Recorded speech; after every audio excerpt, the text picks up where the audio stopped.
Welcome to the What I Meant to Say podcast. I'm your host, Wendy Jones, and I started these conversations because life doesn't give us do-overs. So this is a space where we get a chance to reflect and tell our story again, with more grace for ourselves, and hopefully make us all better for having listened. There is nothing that inspires me more than a young person with the courage to speak up as their real self. In this episode, I get to do just that with Bailey Sadowski. Come hear Bailey's story from not making her high school team to signing to play college volleyball at North Park University this fall. This is a great conversation for athletes and parents and reminded me about the power of coaching and the effect it can have on the lives of the next generation. All right, so we're set for our first Zoom interview on a What I Meant to Say conversation in our new studio, and I'm here today with Bailey Sadowski. And I never turn down a lead that Sean Ledig sends my way. And we met because of Sean. And basically he told me that you were one of the hardest workers he has seen in a long time. And he's like, you got to meet this kid. She's your kind of athlete, man. She's gritty. She has a story. And so, of course, I followed that lead and we had our little chat and I was like, wow, there's a story here. So thank you so much for joining us and for being willing to do this. And first thing I want to say is just like your family, the way you've been raised, your parents. I'm so curious because for you to show up like this today, it's a huge thing. So thank you so much. Well, thank you for having me. I'm really excited to share because I never thought that my story was anything that was any different from any other person. I really believe that everybody kind of went through something like this, and I'm really excited to see the response that people have. Yeah. So we really connected, and I think when we talked before, what came through for me is one of the main tenets of Be Better is to get into that triangle relationship that I see between athletes, coaches, and parents, and really how we can dig in and connect and heal some of the places that I have seen problems over the years, raising my own kids and just hearing other athletes talk and knowing that your generation is learning so much through the sports that they love, but often it's not the technical part of the sport. It's these stories behind the sport. And so you're really helping me connect on one of those tenets today with your story. And so I just, I want to get into how you got into volleyball, how you were raised. So maybe we just start there. Yeah. So growing up, my family, the first thing when I was little, I always wanted to be an athlete. I knew when I'd watch the Disney movies, I never wanted to be the cheerleader or the preppy little pink girl. I always wanted to be the jock or some kind of really hardcore athlete. And I noticed quickly when I went to school and said those things that girls really didn't follow that. And so when I was little and always wanting to play basketball with the boys or football or, it didn't really, I kind of hid that part of me for a while because I was I need to fit in. And my family always supported me. And my dad, he always said that, there's nothing stronger than a female athlete. And I took that and I was I dreamed. I was I can't wait till I'm old enough to start playing or to do something. And he signed me up when I was in second grade to start cross country. And he said that all athletes need to fundamentally be able to run. And running is the source of everything.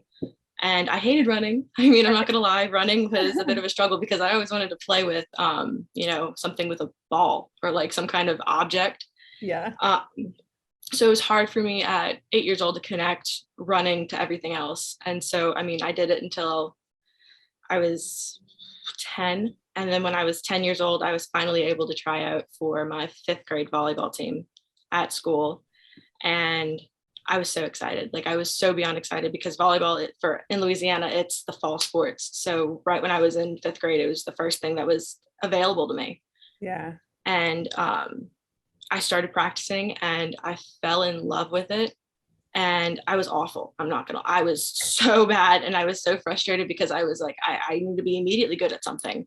And it I didn't click in my head until I was older that you have to work and work and work until you can finally say that, okay, I'm kind of okay at this. And my dad saw how much I loved volleyball when I was 10. And he said, okay, this is what she wants to do. We're going to help her. We're going to find something. We're going to get her to where she wants to be. And after that season for school, he saw in the paper, it was some kind of Louisiana volleyball club. And he didn't really understand what club was because, I mean, he just signed me up. He thought it was a camp. So I did this whole 8-week thing. And then at the end of the 8 weeks, they're like, congratulations, she made a 12-year-old team. And he's like, oh, okay, cool. And so he I had got no idea what he was in no store idea. for. Yeah. No idea. And I started playing. And once I finally like realized that like, oh, you can do so much more with playing sports than just, you know, being in a gym playing against another team. You can go and you can, you know, win awards. You can be recognized. You can play in the Olympics. You can play college volleyball. And when I was 10 years old, that's when that dream kind of started, where I was like, oh my gosh, I want to play for LSU, or I want to play for UCLA or somewhere really big. And that was my dream. And so my dad, he told me the next year when school started, he said, okay, so I don't think it's a good idea for you to play middle school volleyball anymore. He says, you've worked so hard. You've gotten so much better. He didn't want to bring me down. Oh, like being the difference between your school team and a club team. Yes. He didn't want to like bring down my skills that I'd worked up from December to almost May. And I was like so frustrated. I was like, no, but like I love playing with my friends. Yeah. And it was really hard for me to see what he was getting at with that. And so I took a break. And then that next club season is when I met my mentor, Sam. She really made volleyball so much more than it already was for me. I was on her team for the same club, and I have played for her since that year, 2016 till now. And so that would be you were 13? Like, no. I was 11. 11 I was playing up. Playing up on was it a 13s team or a 12s team? Did you 12s move up? team. So you stayed on the 12s and you played 12s for 2 years. Okay. Yeah. And I played up. Yeah. And so I kept playing club, and my dad, he was really my biggest supporter and my biggest pusher of like motivator, anything like that. He would drive me anywhere. Any time of the day, I'd get a text message from my coach being like, hey, come play with whoever with me at this time, or come work out with me. And he would immediately drop everything and go and bring me to whatever she would. Wow. And you were up for that. Like whenever you got those texts, you're like, I'm in. Like, never a day where you were like, maybe not today. No. Mm-mm. Every single day I would wait and hope for some kind of invitation to do more. And so that really started when I was 11, 10 years old. And I haven't stopped. I mean, I've taken breaks for my mental health, but I've always taken anything I can get, anything. Cause I mean, I never could, my family could never afford all the fancy trainers and the really cool, like expensive stuff that all my friends could have done. Yeah. So I really just took whatever I could get, and like organic opportunities, right? Mm-hmm.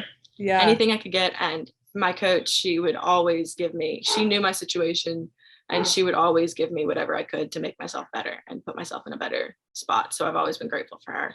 I think that my work ethic has really formed from those two people. And I mean, yeah. So clearly the drive was coming from you, and you were having those open conversations with your dad about where you wanted to go.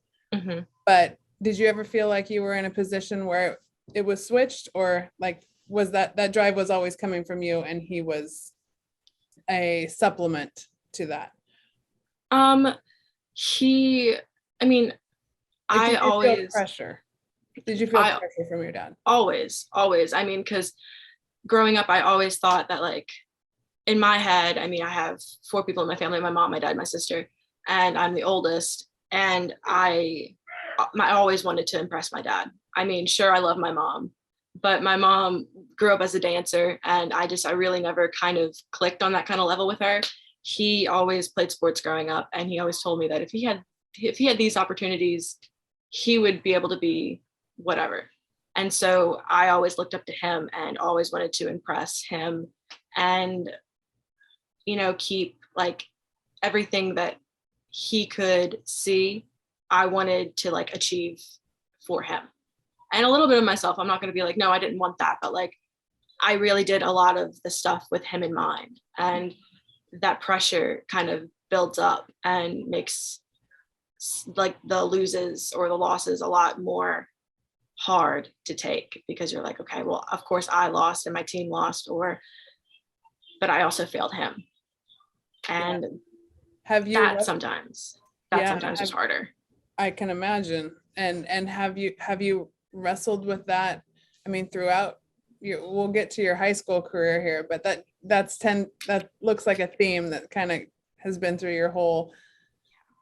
Are you guys open? Do you talk about that? Like, yeah, we talk about it. I don't think he really understands the deepest extent of how much I do because I want to impress him or to have him be happy for me. And he's never ever been like, not the parent that says I love you or give you hugs or I'm proud of you in like the good moments.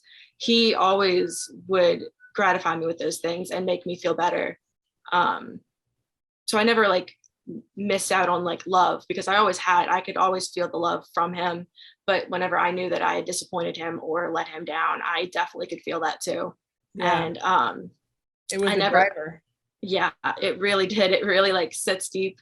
And then when you really have nothing left and you feel like you can't keep going, that kind of ignites for me and I can keep going.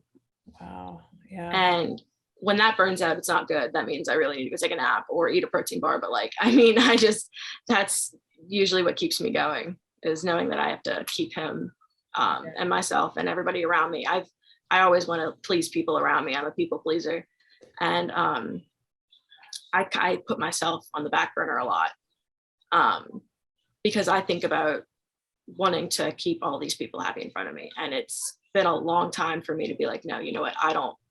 I'm too tired. I don't feel like doing this today, and putting myself first, because that's healthy. You can't always just keep going and going and going. Sometimes you have to like take a little while and recover.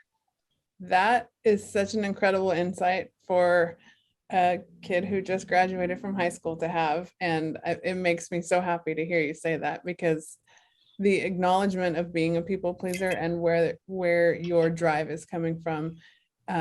Like, I'm having those conversations with people in their 30s and 40s, and it's definitely part of my story. Like, it makes me so happy to see the next generation learning these lessons younger than I did. So it's like, you inspire me, because that is a huge lesson, I think, for female athletes, having that motivation that like you are worth it, and that why you show up and who you are behind the athlete. And that's like, all of those realizations, they're so powerful for a kid your age. Are you 18 yet?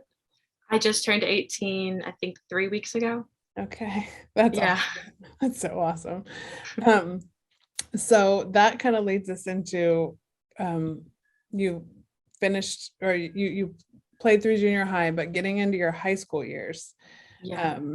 We kind of picked up that story, and I know that's a big one. You just graduated, and if you can walk us through your high school volleyball journey, this story is something else. So yeah, I really hope that I've lived through one of the hardest points, because this was going through it. It was bad. So after not being able to play junior high ball with all my friends and playing only with my club team, and all the girls from my junior high and my elementary schools, I always said, hey, come to the tryouts. And they were like, oh no, I can't, like, whatever. So I always played with girls from all around the area. And going into high school, all these girls would say stuff being like, well, she's supposed to be so much better than us. She plays club volleyball. She's too good for us. So then I had that added pressure to everything, knowing that I had these girls that are supposed to be my friends, I've gone to school with for 9 years now, and they're talking about me like I'm not here. So when that 8th grade tryout came around, because my high school went from 8th to 12th, I knew that I had to kind of really show up because I was really tired of hearing things about me and not being able to stand up for myself. So that 8th grade tryout, I went in with the aspirations of making junior varsity, because there was an 8th grade, a junior varsity, and a varsity. And I knew girls on junior varsity. I played club with them. I was like, I could totally, if I show up, I know I can make this. And I did show up. I was in a tryout with around 90 girls, and I knew most of them. And I think when I left that tryout, I told my dad, I was like, I had a phenomenal tryout. Like, I can't wait to see these results. Like, I was like, I mean, the goal is to go to junior varsity, but I know that I almost definitely made 8th grade. And I get the results back, or like the list, the roster, about a week later, and I did make I made 8th grade, not junior varsity. And I sat there with that, and I was like, okay, I mean, it's okay. I mean, everybody has to start somewhere.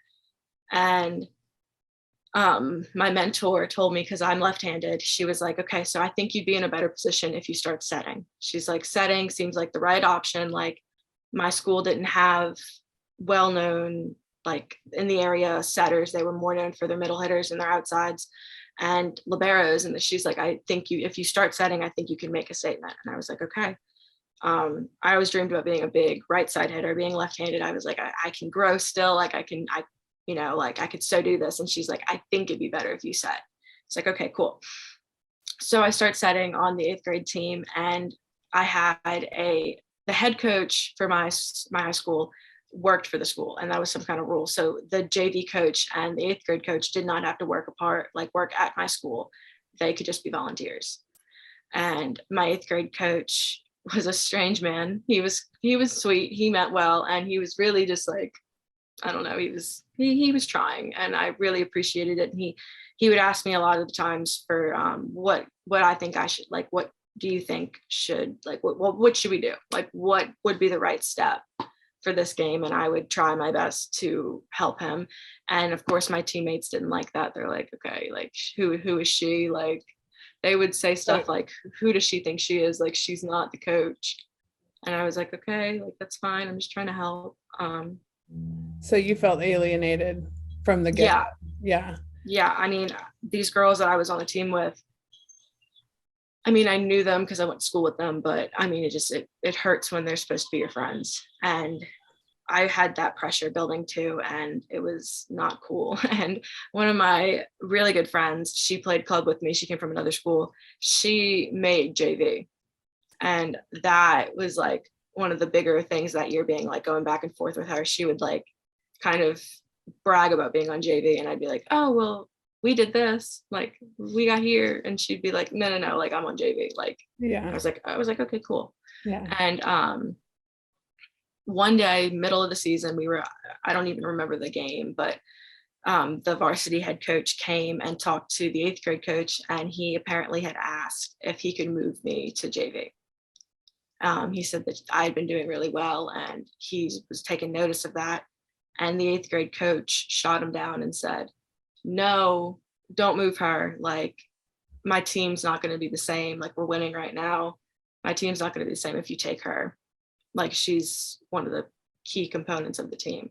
Mm-hmm. And I didn't hear that from anybody other than my dad, because apparently the 8th grade coach had went up to my dad a couple weeks after that and was like, yeah, so funny story. Like, the JV or the varsity coach wanted to move Bailey up, but I said, we don't have a team if we don't have her. And I was like, okay, cool. That's cool. So did that make you feel more integrated and helpful on your 8th grade team, or were you more bummed that you didn't get to move up? I was kind of flattered. I mean, I was like, okay, I mean, that's kind of like a reassurance. Like, I'm not just putting in all this work and I'm not going unnoticed. Like, I am being seen. But then it kind of flipped, because the next week, one of my friends, who I'm still best friends with, she was a middle hitter at the time, and the varsity coach still needed somebody for some reason. I mean, not even the same position, and he ended up moving her up to JV. And I was like, okay, that kind of hurts. Like, I mean, I was kind of fine with, leaving it at that. But I had my 8th grade year, my varsity coach was also my art teacher. Okay. And so I got to see him every single day almost.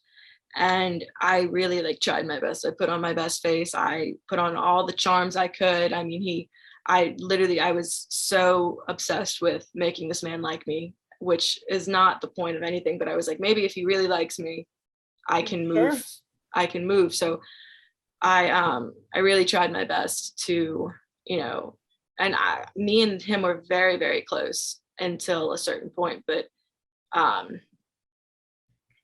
yeah, so my next year was my freshman year. My freshman year, I got put on JV, just JV for a little while. And then eventually I got moved up to varsity for like the end of the season, but I was still mainly on JV, which was fine.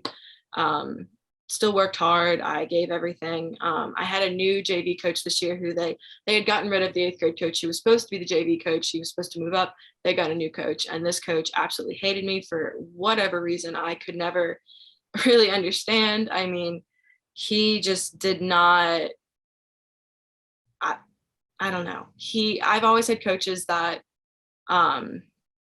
asked me for my input, and they had all, because I've read that volleyball rule book like back and forth. I know a lot. I have a lot of knowledge on the game because I've let myself go into the game at this point. I was like, I know technical rules. Like I tried. And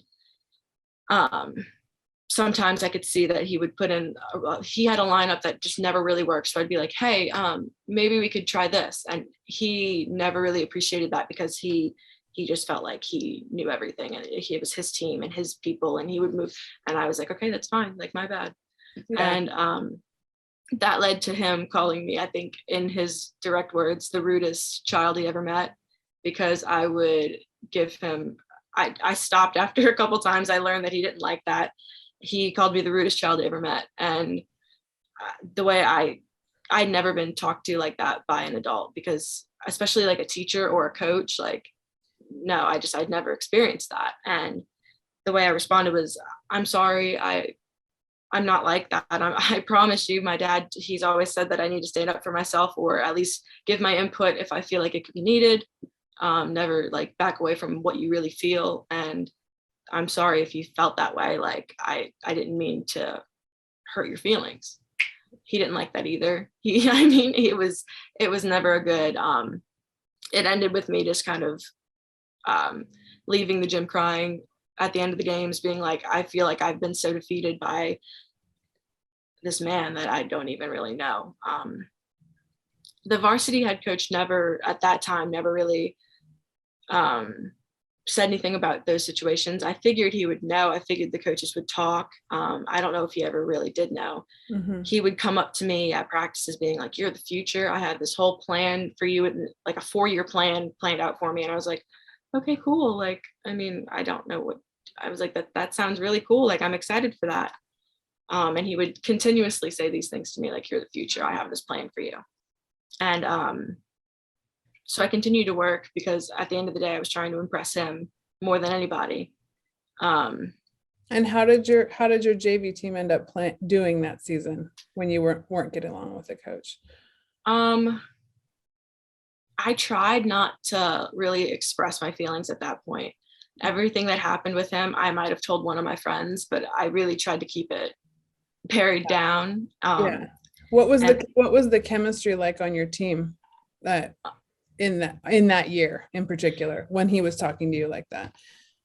It got my team, like the girls, everything got better. I mean, in my 8th grade season, from everybody feeling like I was trying to coach them. Mm-hmm. It changed because I think everybody realized after 8th grade that if they really wanted to play volleyball, they'd have to play club volleyball. And then they kind of saw, because I played one before this. I'd only played my 5th grade year on my middle school elementary team. Right. And I had club after that until this point, and nobody else really did. And that year they decided that, okay, maybe we should play club ball. And I think they kind of realized where I was coming from, because after that, everybody kind of got nicer. Yeah. And my coach, the JV coach at that time definitely had favorites. I always played. I was the only setter that was consistent enough at the time to play. So I guess if there was anybody else, he would have played them over me. So it was But just like the talk was going on the side. yeah, And it would then, never be and in front then, of people. okay. It would never ever. It would be whenever he could catch me walking out of the locker room by myself, or after a game, if he could see me, he would always say something. To And that bring led to bring you down. I think so. I mean, I've never really had closure with these people, but I really do believe that something, something had to have been with him, that he had to feel like he had to bring me down at 14 years old. I know that previously that year, because he was new that at my school, he had gotten let go from his previous program. And I don't know. He tried his best to make me feel bad. And that's, Yeah. I don't know really where he was coming from, but where was your mind and your heart going around volleyball through that season? And then as you headed into your sophomore year? I really, at that point, my ninth grade year, I still had that drive that I still had to keep working, and maybe like respect will come with time. Mm-hmm. So my 10th grade year, I made both JV and varsity. And the way that the gym is set up, they had 2 courts, and there was an A and a B, and there was like a threshold, and like you don't cross the threshold, and that was set by the varsity coach. He's like, you work to a certain point to get to the A court, and until then you're on the B court. And unless he invited you onto that side, that's the only reason you could go to that side. So there was this whole thing built up about being on that side, and everybody was like fighting to like the death to try to get to that side. And for the most part, he would tell us in the beginning, he'd be like, okay, here's the game plan for today's practice. Bailey, you and you come on the A court, everybody else B court. And so a lot of the time I would get put with the varsity when I was on both. And the days that I wasn't, it was like a shot to the foot. Like you were like, oh, like I must have messed up. Like this is my fault. Like I'm the reason for the setback. Mm-hmm. And yeah, and I just, but was there a directive as to why you were? No. So that was left, you had to figure that out in your own mind. You had to pick up the pieces, and he never was very good at like giving reasons. Feedback anything. Yeah. Nothing. There was nothing there. He was very short and shy with compliments. It was like, if you really did something that was impressive, that's the only time he would really say like, oh, good job, like good pass, good something. Like, no, it was, for the most part, he was silent, and you really couldn't gauge what you were working with. It was like, okay, what do I do? Where do I go from here? Like, no, there was, how can I get better? Yeah, no directive. And if you went up to him and asked, he would respond with, well, let's set up a meeting. And the meeting never happened. That happened a lot. I mean, like there was, oh, let's set something up. And no, he never really got back with you. And you were like, okay, cool. I guess we're not doing that meeting thing. Like, okay. He would also be like short with words and stumbling over what he really wanted to say. He would be like, oh, well, and he just would kind of BS something into what you wanted to hear. So how did that translate to your playing either on the JV or the varsity? And we don't have a lot of that. I haven't seen out here in California. You can't really move very fluidly between the two. Like there's the postseason where you can move up, but how were you competing part of the time, like in a JV game, and then like another week you'd be in a varsity game, or how did that work? I mean, whenever there was a varsity game, there was always a JV game, and the JV game would always be scheduled before. Right. So I would dress for JV and I'd go play for JV. And then directly after, I'd go to the locker room, I'd take off my JV jersey, I'd put my varsity jersey on, and I'd go right back. And when you were playing in your varsity jersey, were you on the court? Were you playing, or you were? Not often. Yeah. And that was as a sophomore. Okay. Yeah, I didn't really get to see the varsity court often. There was times where I could, there was a competitive thing going on between me and a girl that was a year above me, same position. She really didn't play club anymore. She kind of gave up on that a year or two before this point. At that point, I was jump setting, fast tempo, everything. Like I was running what I would run for club, or at least trying to with the hitters I had on JV and sometimes varsity. But she never really got to that point in her training. So she was still on the ground, very lob like sets for everything. She would Lower run sets. Yeah. higher, everything. High. Yeah. Everything was just very high and loopy. And the only quick thing I think she could or would run was an A and maybe the occasional slide. But she had the most interesting attitude that I'd ever seen. She had the perspective that she was a lot better than everybody.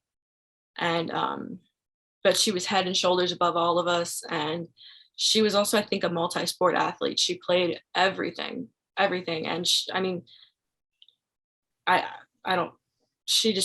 involved herself in everything. And she that season had gotten hurt. I don't know what sport she got hurt in, but her right shoulder, she dislocated something in her, I don't know.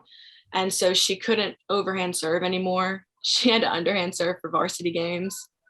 And she could barely really pick up her arms. It was, she couldn't swing, nothing. It was bad. She ended up getting surgery after that season had ended, or after the basketball season, I don't know. And the varsity coach would always, I don't know what he had with her, but they had some kind of weird thing where I never got to play because I wasn't consistent enough.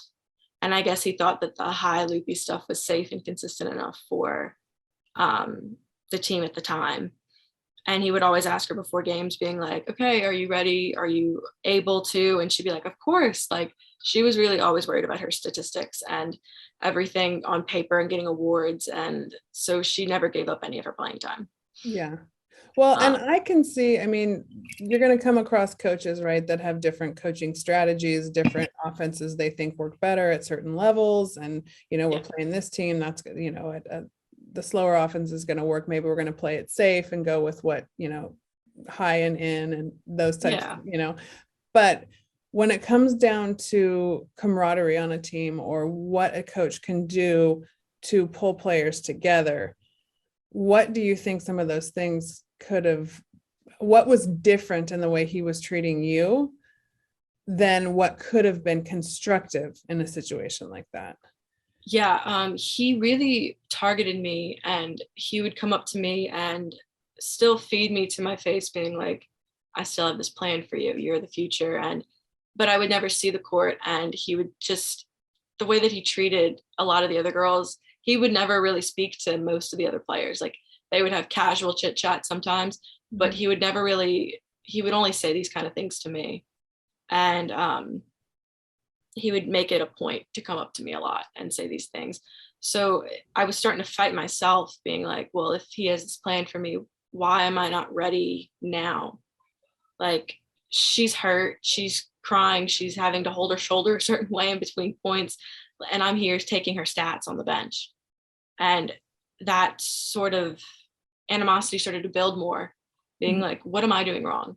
Like, I was getting so upset and mad, and it never made sense because of the way how nice he was to my face. And I was always respectful. I always used my manners. I made sure that I still put on this big happy face as long as I could. And it just never really made sense why I never got to see the court. I would be just sitting on the sidelines, every single thing. I'd go to every single game for every team. And I only would get to see it on JV. And certain times, this one specific time, I was beginning of practice. He said, Bailey, you're going to be with JV today. And I was, once again, because it's like, you don't really understand. So you're like, okay, I must have really messed up somehow, being like, I don't know. I must have done something wrong. And so I started to really get down on myself. And I've never been one person to be like hide anything. Like, you always can see it across my face. If I'm upset, you can tell. If I'm sad, you can tell, like literally anything. And so I went to that JV side with that coach that never seemed to like me. And he said, okay, let's play 6-on-6. We're going to scrimmage real time. All rules apply. Like, I was like, okay. And I really didn't say much. I was setting on one side, and one of my good friends, she was setting on the other side. Wasn't a setter, wasn't a trained setter. But they were trying to look, the coach always said they were trying to look for another setter so that they can completely take me off of JV and just keep me on varsity. Okay. And so I was setting again on the other side, and my friend had the most atrocious double ever. It was spinning, all kinds of nasty stuff. And so my team started cheering, and we were like, yeah, okay. And we like started to like hype each other up, being like, yeah, good job. And that JV coach turns and only looks at me, not the 5 other girls on the court, and says, why'd you stop playing?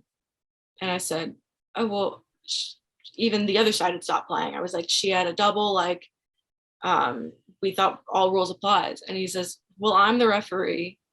And I say, no, keep playing. And he was just like yelling. And for no reason, I was like, okay, we could have just replayed, like, okay, my bad. And he was like, I say what's in, I say what's out, I say what's a double. I'm the ref. My word is the only thing that matters. I'm like, okay, my bad. Play through the whistle. Yeah. Yeah.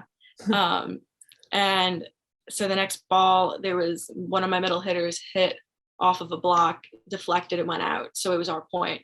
Mm-hmm. We start cheering, and he comes back on the side of my team side and says, that was in, why'd you stop playing?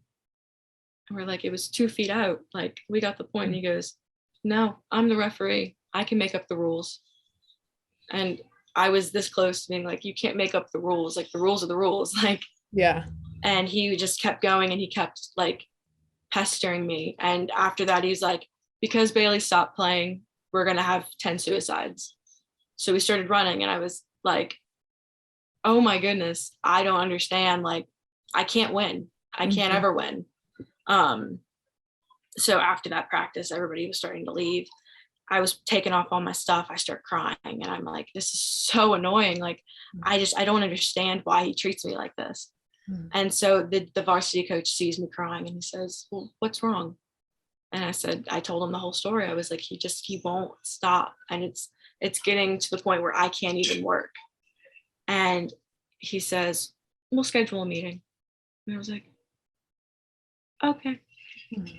Mm-hmm. And did that meeting ever happen? No, that meeting never occurred. I even asked again, I was like, can we sit down and talk about this? Because I don't know if it's me or like, yeah. I need some kind of answers, something to take me in the next direction. Right. And to me, it's feedback. And I think feedback is such a critical part of coaching, that, when you have that feedback, you give an athlete something to focus on, to make them better, for them to work toward their goals. That's, obviously something that every athlete wants.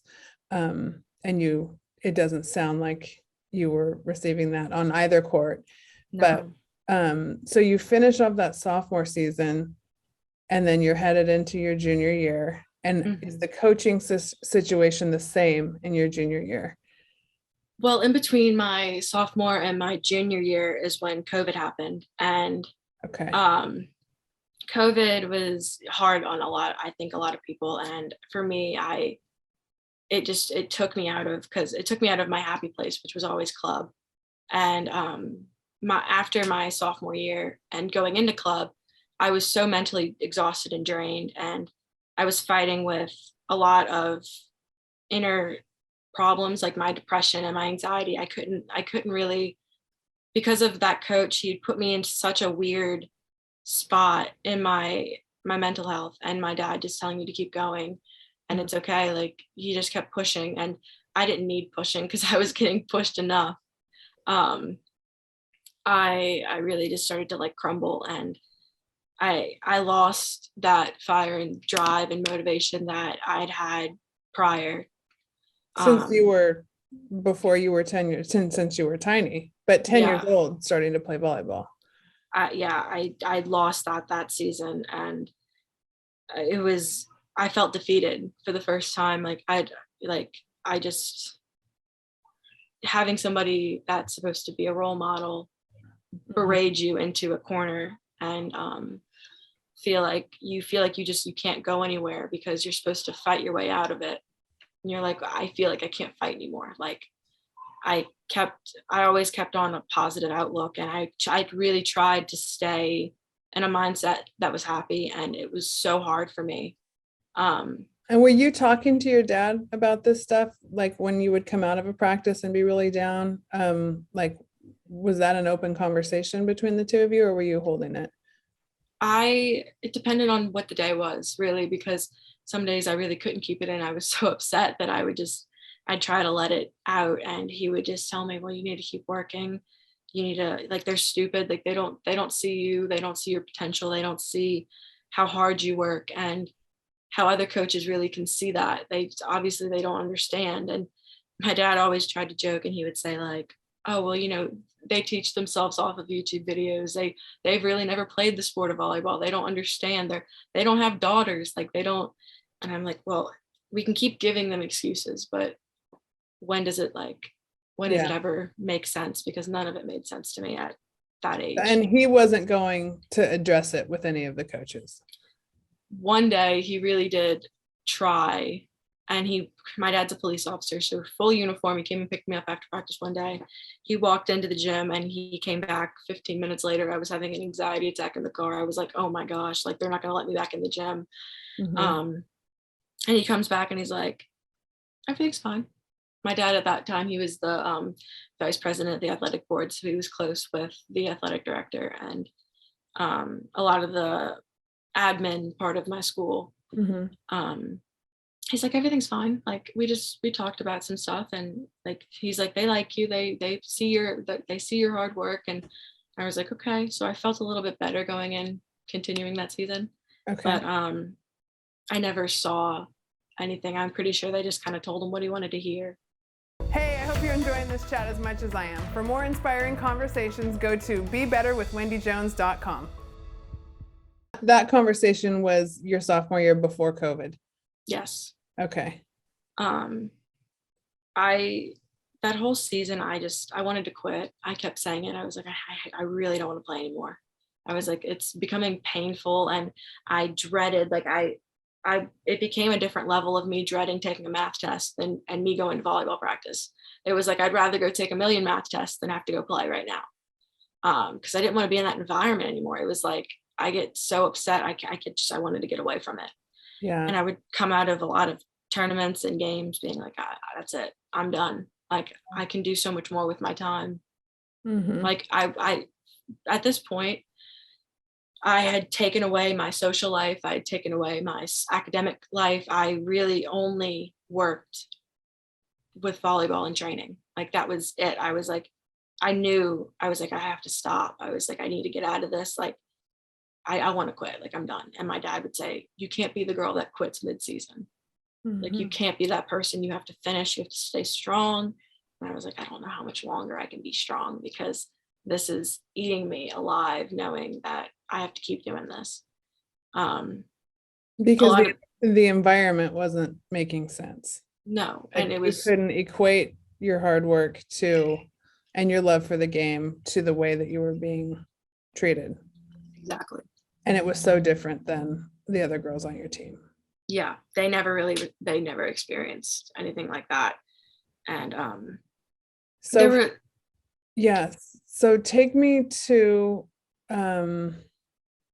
you came through that season and your junior year, going into your junior year, that's before COVID, the tryouts, like you would have a fall season before COVID, right? Yeah. So obviously COVID had cut my club season short, and I had started going to see a psychologist, and the psychologist, for the first time ever, I was really being affirmed with what I was feeling. And he had told me, like, it's okay to feel this way. And he suggested me leaving that environment. So the high school environment. Yeah. He said, his sons had played baseball or whatever. And like, kids still got scouted.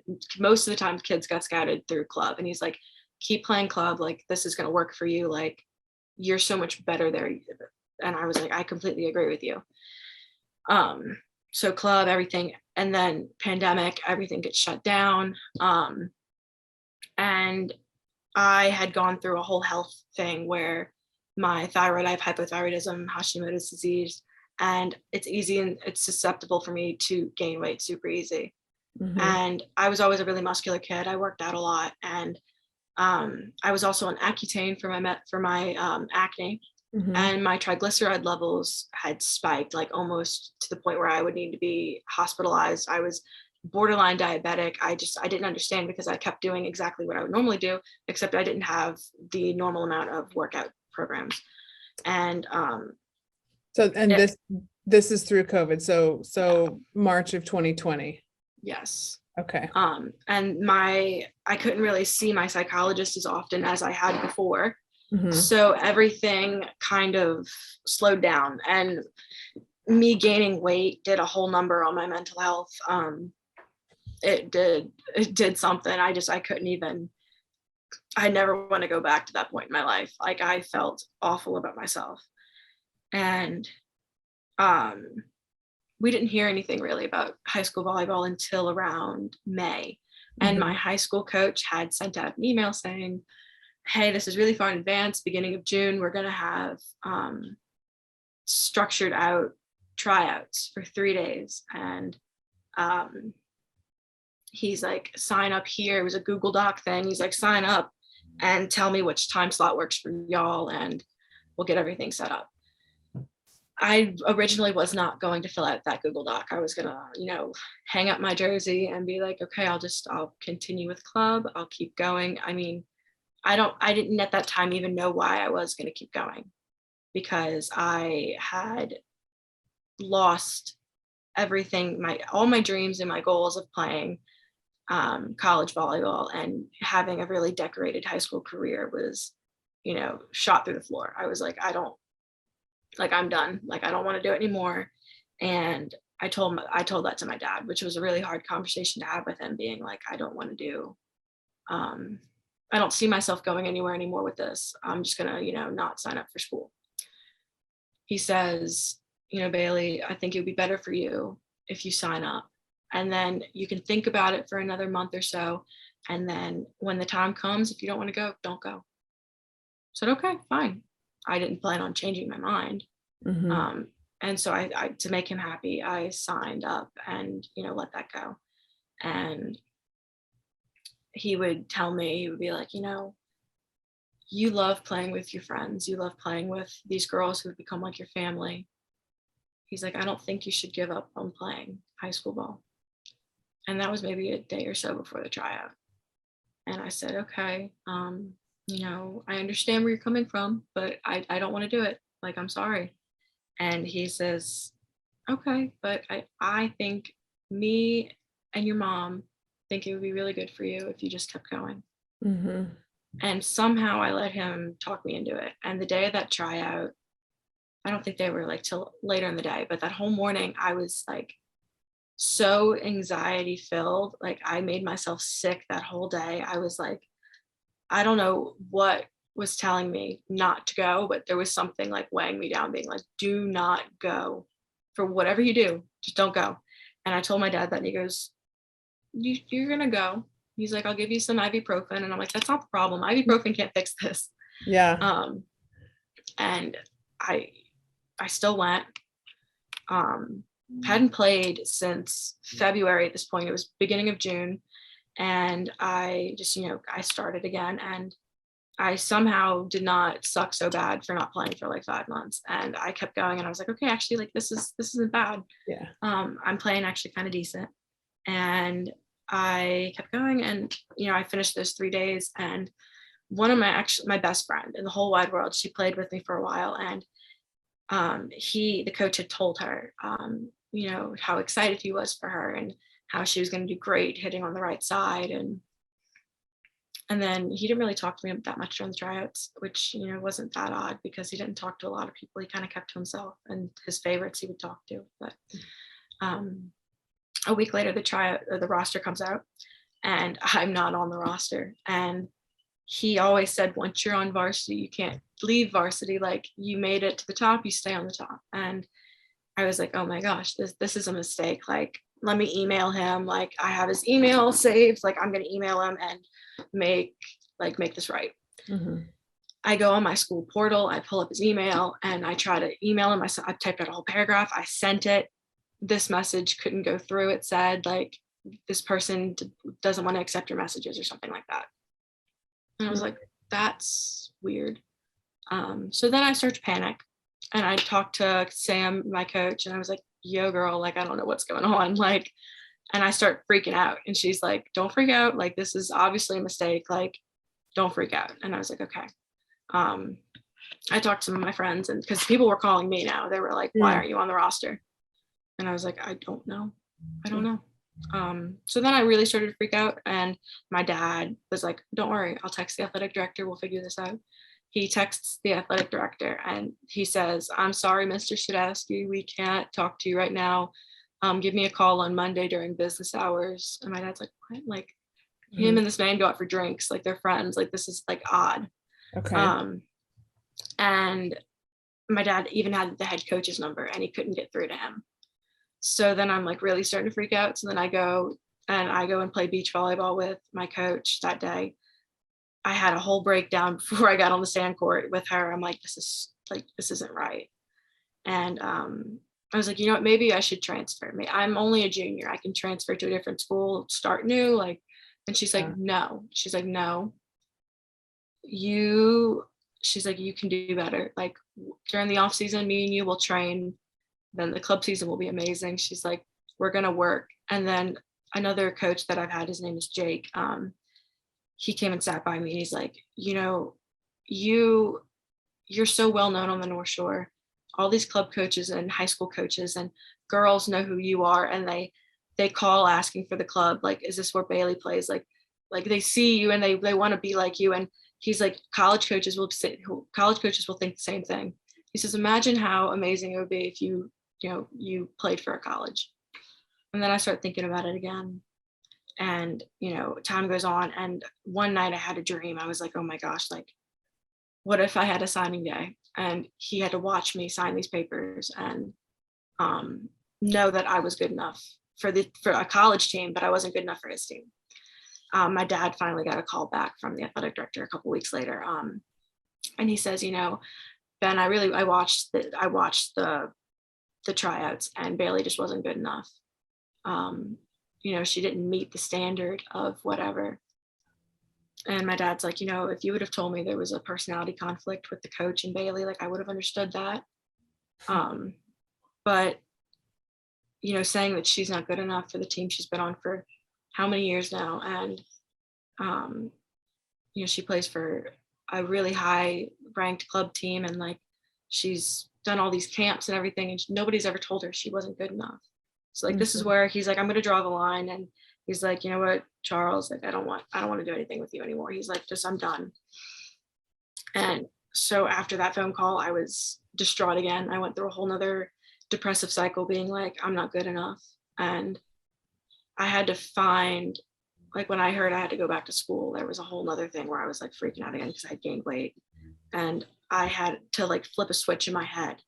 And I had to say, you know what, I am good enough. I am worthy. I am athletic enough. And I'm going to prove everybody wrong. And were you still, at that point, were you still working with your psychologist? No. I had stopped seeing him before COVID. And I think if I would have had him through this time, it would have been a lot better. So you had to flip that switch on your own. Yeah. And change that narrative in your own head. Yeah. I did. And it was really painful, surprisingly, because I had to come to terms and face what I'd been pushing down for so long. Like, everything erupted, and I had to sit there and be like, you know what, I can do better, and I need to do better, and I will be better. And I had to start just like, I had to like sit there and just like think on everything. And it was a long period of time, at least 6 months of me just, going to the gym and working through everything. And when club season finally came back around, I got on, I think I can say, the best club team I ever played on, with the most amazing, most talented girls. And they always were there to uplift and support me. And, it really helped in the end, having that support system around me. So the night and day, what strikes me is the night and day between your high school teammate and coach experience versus your club coach and teammate experience. Yeah. And the impact that can have on one athlete. Like, I mean, you've seen the gamut of your personality through sports at a young age, and how other people, what I love about your journey thus far is that it's really taught you so much about your own resilience and who you are. But to go through that at such a young age takes its toll, right? Yeah. And so you come through that club season, or you're into that club season. There's another thing that you said that I'm coming back to. That change doesn't happen overnight. So in those moments when you said that was going on for like 6 months, where you're going back to the gym, you're losing weight, you're having this conversation in your head and your heart, what did you tell yourself on those days where there's so many days in the middle of there that you don't want to get up, right? I mean, because it's the change isn't easy. So how do you muster the strength on those days that you don't want to get up? I really had to kind of get myself into a narrative of, if not everything is going to ever be handed to somebody. And I had to be like, some people have easy things in life that are given to them. And, I never really had that. And for me personally, I had to just tell myself, if you want something, you have to get up and go do it. And you have to keep going. And I think everybody has days where they're just like, I don't want to get out of my bed. I want to put on a movie and just, in the dark, eat popcorn, and I have those days still. I had to just make time. And I think that's part of acknowledging the difficult journey. And as long as we're not stringing too many of those days together where we need, then you need to reach out for help. But I honestly believe that in any kind of a healing journey and progressing towards high performance, you have to take those days, and acknowledge those feelings. So I think that's really awesome in itself. But knowing that in the end, we're our own greatest asset, right? I mean, and that's empowering to hear in your story, again, at your age, to go through that and know that you have that within you to get up and go hard again. Yeah. It's really, really cool. During those 6 months, because those beginning 6 months of that school year was the same time these girls, my old teammates, were playing for high school. And I was still close with some of them. Some of them really didn't talk to me anymore because there was no reason. I wasn't on the same team as them. I guess they just kind of went their separate ways, and that's fine. But I was still close with some girls. And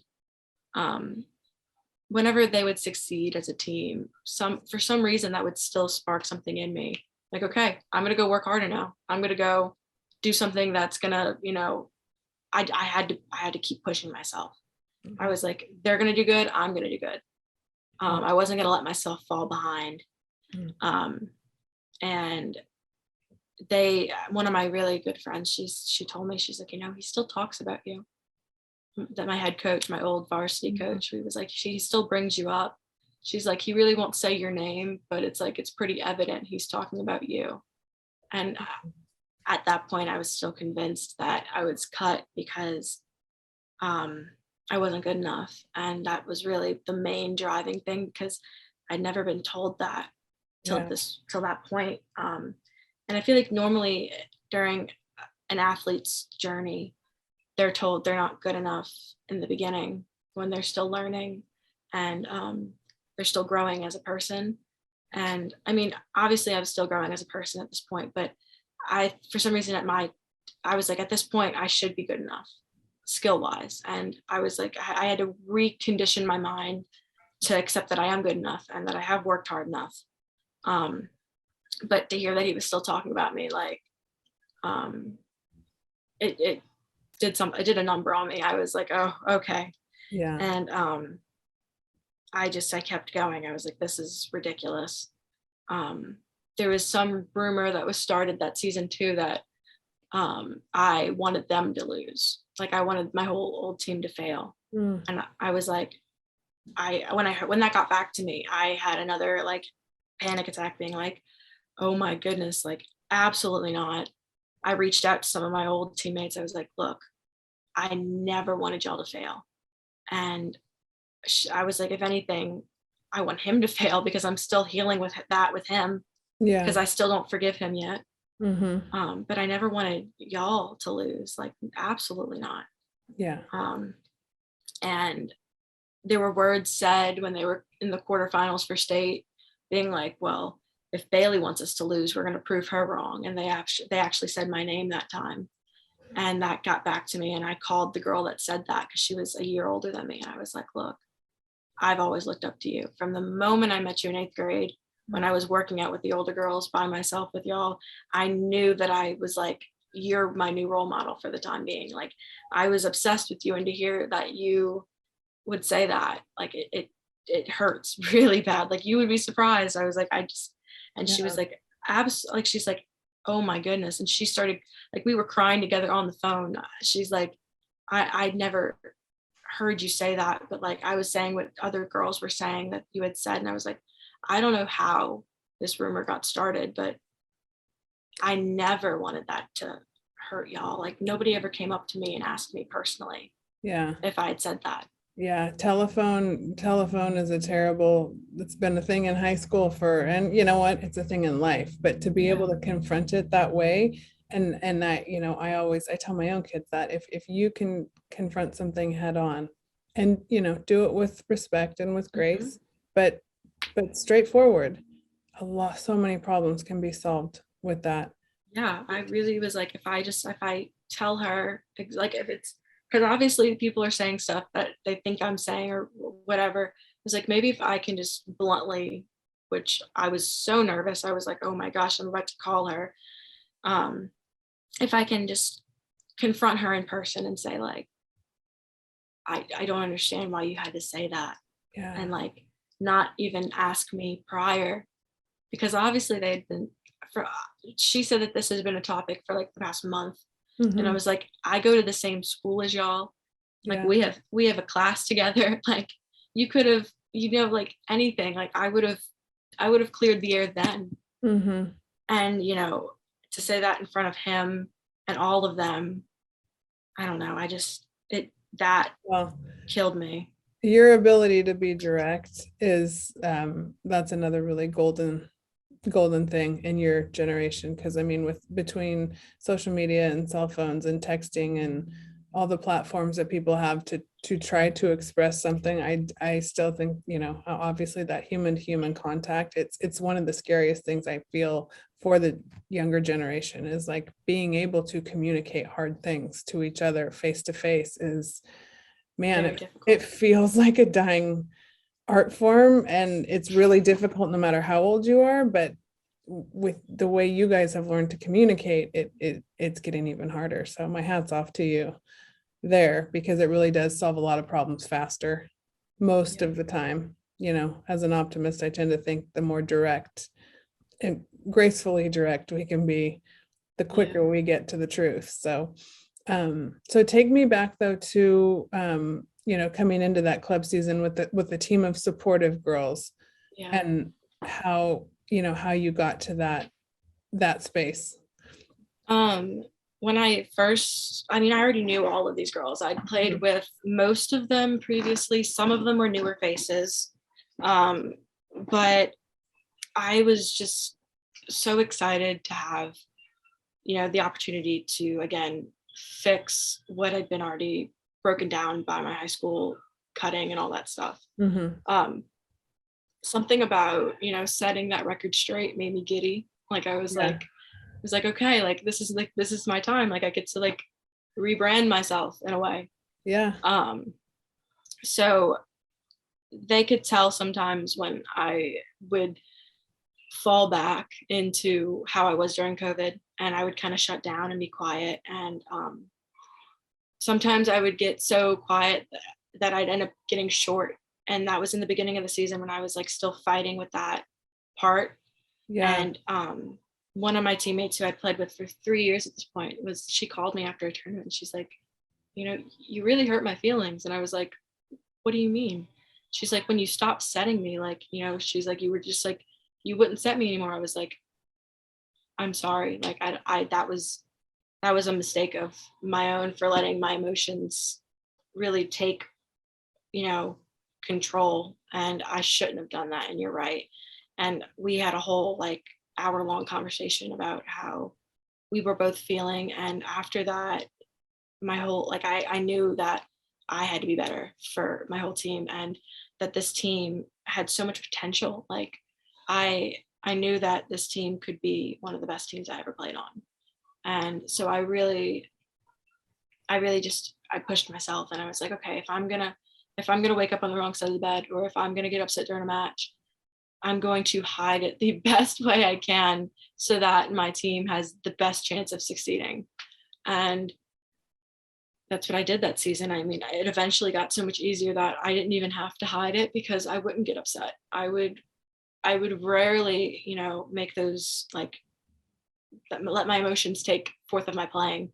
And I really just, my team, they were the best. They would always, we all loved each other, and we were all very good friends at the end of that season. And knowing that was our last club season at 17, it was bittersweet to know that I had finished on such a good note with my club career.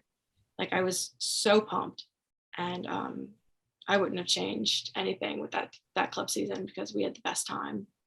That's amazing. And that, like, I can hear, I mean, that once again, communication comes in huge there, right? And that's those bonds are, I mean, it's such a formative time of your life and your athletic career, and it gives me the chills to hear you say that ending like that is what a gift. I mean, through this story. But it's not over yet, because at what point did the college opportunities and your mindsets change, and then how did those college opportunities come in? So for that long, like last 3 years, I had shut everything off. I was like, you know what, no more college. Like I'm gonna just, go to school with all my high school friends. Like I don't really want to play anymore. And then when that love for everything started to reblossom and grow more from where it picked back off, it quite literally like picked right back up. And I was like, okay, now I have this dream and I want to do this, and I'm going to make this happen, because like I had about a year left of really trying to get a scholarship that would work for me. And I knew that, at my height and my career already, like I really wouldn't be able to play for UCLA or LSU anymore. Like I was like, tell everybody how tall are you? I'm 5'6". Okay. I'm 5'6", and I mean, I'm not short, but I'm not tall. I'm that like in the middle. So I knew that I had to, work still, and a D2 or a D3 were the best options for me. And that's fine. Like, I mean, D3 is still part of the NCAA, and I still get all that kind of fun giddiness. And so during that 17 season, I set up an NCSA account, started making highlight films, reaching out to programs, and randomly I would have never found this school, but I'd never heard of it. And they emailed me and they said that they were North Park University in Chicago, Illinois. And that somehow, like, that excitement hit me again, because when I was little, my biggest dream ever was to live in Chicago. I fell in love with the city of Chicago when I was like 5. I was like, I want to be here like forever. I was like, when I get older, I'm leaving Louisiana, like goodbye humidity, hello snow. And when they reached out, I was like, okay, like I kind of like this. And I have family up there. And I was like, this could work. Like this feels right. Like I had that feeling where I was like, oh my goodness, like this is it.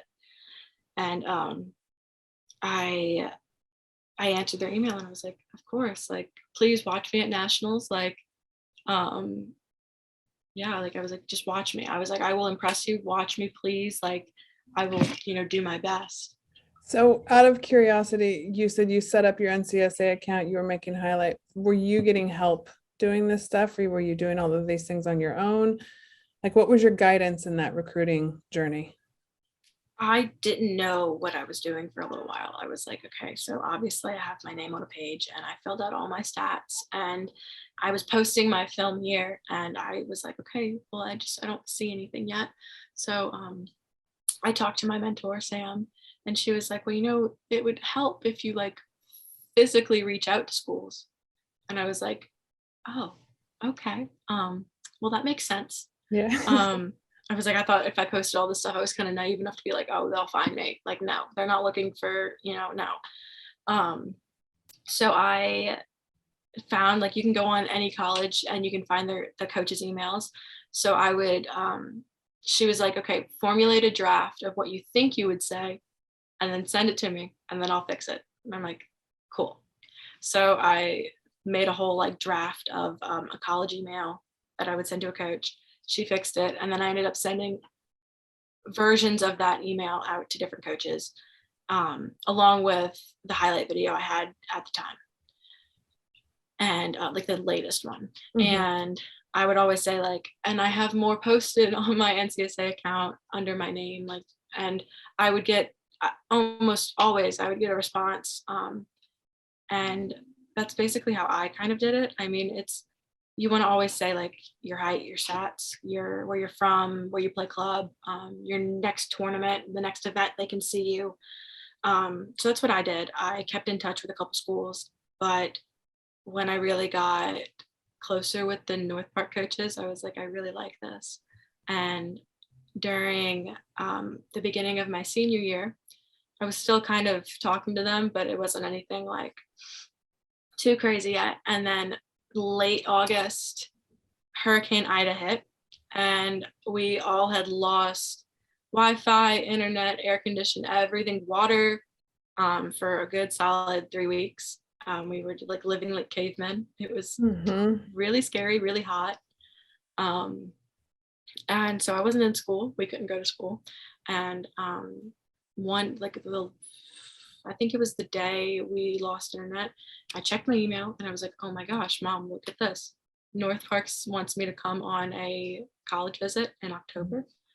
And she's like, that's amazing. Respond. Like, you can totally do that. And I was like, of course. And then I go try to respond and I have no Wi-Fi. So for 3 weeks, I did not respond to this college and I was freaking out. I was like, they're thinking I'm probably ignoring them, because if they would email me, I would email them back immediately or like within the hour. Right. And I left it like for 3 weeks. I was like, they're not going to want me anymore. So then after the 3 weeks, once I had Wi-Fi, I went back and I was like typing like viciously, being like, oh my gosh, like please, like don't hate me. I was like, Hurricane Ida. I was like, I would love to come up during October. And they took about a week to respond back to me, which was probably the most stressful week ever, because I was like, they probably hate me. They think I ignored them. And that definitely was not it. I just, they were in season. So I was freaking out for nothing. And I went up in October. I met the coaches. I went on a tour with my now roommate. We're best friends. I love her. And this school is so amazing. Like, it's in the middle of the city. It's everything I'd want and more. Grew up a Cubs fan. I'm like only 7 miles from Wrigley Field. Like, all the emotions. I'm so excited. I have 40 days until I have to leave. And I'm so excited. Like, it's just giving me constant chills, because to hear a story like this, the resilience that's come through in all of these difficult situations and all of these high points, and the absolute difference that a coach can make in your life is so powerful. And I've always known that. And like, I think I told you, I mean, I'm still friends with my high school volleyball coach to this day. So it really is a powerful position in a world that's like, can be pretty thankless, but the power they have to inspire younger athletes and teach so much more than just the technical aspect of the sport, and how attached it is to our sense of worth and well-being and mental health. It just it blows me away every day, and I think it's such a sacred position, and it can be a thankless position, but really it's for you guys. I'm just so passionate about that space, and you're one of those. You're the story that, like, it really is so illustrated, and to have it have this amazing result, and it's not even an end. I mean, this is the beginning of your next chapter, but you had to fight your way through, and you did it. And so I guess the thing I would ask you is, if you had, what's your message to athletes out there that are struggling for any reason? I mean, there's so many different, we don't need to compare one story to the next, but we all struggle. So if you had a piece of advice you'd give a struggling athlete. I think the thing that I would give anybody, or any kind of advice, was, it took me a while, but I had to learn that I was more than an athlete. I mean, I for so long trained and pushed myself, and I gave up relationships with friends, with my family, with a lot of people, and my whole academic thing. Like, I gave up everything because I was like, I only want to be an athlete. And that's not realistic. Like, there's so much more that goes into people's lives, and you have to like find that balance, because it's healthy to have friends, and it's healthy to have a social life, and have your academics at the same time. It's student athlete, it's student before athlete. And it took me so long to finally grasp that, because volleyball consumed me, and I loved it. I mean, I'm not going to say that like until the end. I mean, everything before that, like, completely, like, just, but it catches up to you. And I think that, everything happens for a reason. And it took me a long time. And whenever I find myself devoting too much to one thing, you're like, well, you're more than just that. Like, for so long, I associated everything with volleyball. Like, volleyball was who I was. I let it consume me, and knowing my worth, and knowing that you can't just be a volleyball player. You can be an amazing sister, an amazing friend, so smart. Like, you have to find more than one thing. And I think that a lot of my struggles wouldn't have hurt me as bad if I didn't just think of myself as a volleyball player. Because when one thing cuts you down, you always have so much more about you. Everybody's such a complex person. Like, we have more than just one thing that we're good at.